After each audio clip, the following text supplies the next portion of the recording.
who said, well, for a start, it's not in our interest to go and massacre the indigenous people of North America. It's kind of their land. Obviously, we have a vested interest in certain areas where it might be lucrative to our imperial policy to attain an influence over. But if we're going to do that, we're going to talk to them like human beings because they have land title. And so when we think of this country called Canada, Canada is an Iroquois word. Canada is, when you go around the United States, pretty much every mountain and every street and every town's named after somebody with a European name. In Canada, that's not the case. Like Ottawa, does that sound like a European word? And so a cursory reading of the Royal Proclamation of 1763 and of the Declaration of Independence provides an insight into the truism that historical reality has kind of been flipped totally on its head. The reactionary forces, i.e. the founding fathers of the United States, have been portrayed as the kind of enlightened, wise and progressive force. And ironically, it's the kind of monarchy, at least in this instance, and this isn't fitting in all cases all of the time, but at least in the instance of British North America, the country now called the United States and the country now called Canada, the more progressive force was in fact the duly constituted authority. One reason for the more benign form of imperialism in British North America was the fact that there was kind of competition for imperialism. So whereas in Australia there was actually no competition, and so the colonialists actually had the choice to really treat the Aboriginal people in Australia how they wanted, how they pleased. Likewise in India, there was competition, but it wasn't as kind of virulent and vibrant as in North America. So when you're trying to colonize and you have like Spanish, even Russians, obviously French, the French Empire, you have to actually make negotiations with indigenous people. So this period of 1776, where you have these secessionists kind of take up arms and declare independence from the duly constituted authority, up to 1812. So 1776 to 1812, and then you have the War of 1812, which is 1812 to 1815. Is a very significant part in history, and if we're going to understand the kind of war on terror, if we're going to understand the Cold War, if we're going to understand US imperial policy which prevailed since that epoch, we have to engage with the primary sources from that time, which Professor Hall has done in this text, and which is why I really think it's important to have a discussion about these issues. So another suppressed history is that a vast number of the indigenous people sided with the British Empire in the War of 1812. So Canada was the last country to invade the United States of America, this War of 1812.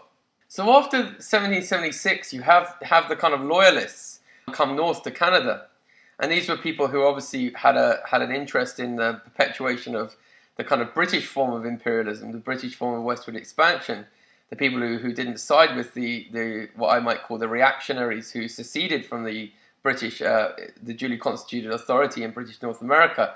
And so you had the loyalists come north. And many of these people had Indian wives, had Indian families, had obviously been the people, the kind of statesmen negotiating these treaties with the indigenous people, such as the Royal Proclamation of 1763 and others. I think there's one at Fort Stanwix as well, which was prominent too, which kind of reiterated the agreement of 1763. And so you have the loyalists come north, and of course the legacy of that loyalist defense of British North America is the country called Canada, where I'm sitting today. And when I say loyalists, we shouldn't assume they're all European people, because in fact there was a preponderance of indigenous people who realized it was in their interest, they consciously realized that it was in their interest to side with the British Empire in this conflict. Why? Because King George III not only had negotiated with them on a kind of even playing field, he'd also pledged that there would be this kind of country to the west, which was a huge area of British North America.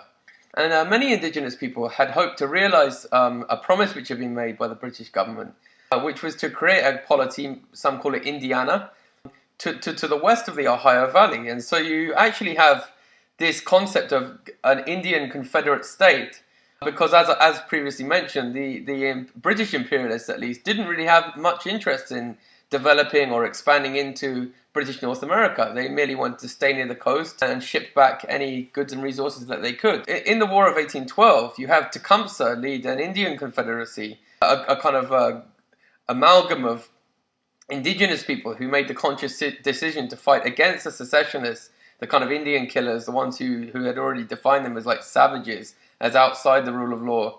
And so Tecumseh was martyred in that conflagration. It's integral that one has an appreciation of the subtleties and of the turf wars that were occurring during this period, and the negotiations that were going on, and the lack of negotiations that were going on with some parties. You have this kind of one view of westward expansion which kind of prevailed in one half of North America, and a completely different view which was Canada's history.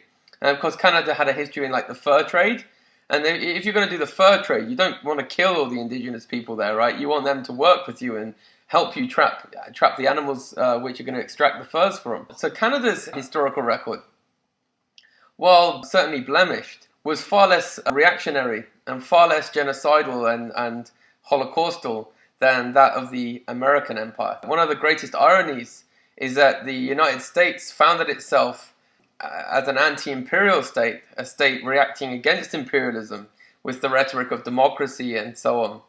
Yet, from day one, it was an imperial authority, so it was an anti-imperial imperial authority. It was, on one hand, against imperialism, but on the other hand, going into Indian country and colonizing people.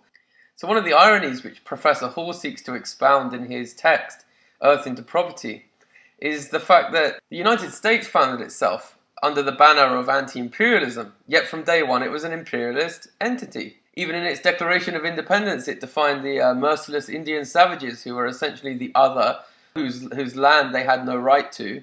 And of course this goes back even to two treaties on governance. So one of the biggest ironies which I think people still don't fully grasp is that you have this polity called the United States secede under the banner of anti-imperialism, yet from day one it was an imperialist entity. It sought from day one to look westward and expand into Indian country. And so if one is to understand US foreign policy and the relationship of the United States to the rest of the world, we have to have an appreciation for the relationship of this new secessionist plutocracy that emerged, the United States of America, towards the Aboriginal people of North America.